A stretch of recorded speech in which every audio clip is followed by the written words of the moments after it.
رجعت مطبخي وحبيت اعمل النهارده الغدا الهابي ميل. الهابي ميل بتاعتي هي السلمون والبروكلي والرز البسمتي.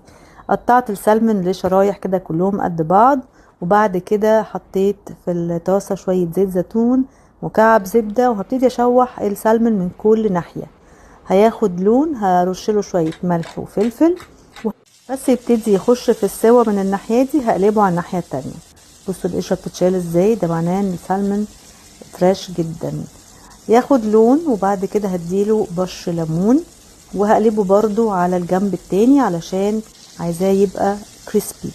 بعد كده هنشيله وفي الطاسة هحط بقى برضو مكعب صغير من الزبدة.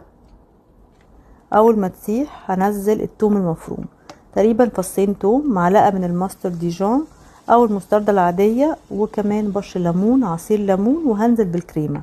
شوية بقى شبت كده فريش حلوين، وهنزلهم على الصوص وهخففه بشوية مية، وهنزل تاني السلمون اللي احنا سويناه ياخد بقى من طعم الصوص. وكده خلاص الأكلة دي مبتاخدش أكتر من 10 دقايق. شوية رز بسمتي والبروكلي، واحط بقى الصوص على السلمون. جربوا الطريقة دي بتبقى تجنن، مش عايزة اقول لكم الطعم حلو ازاي.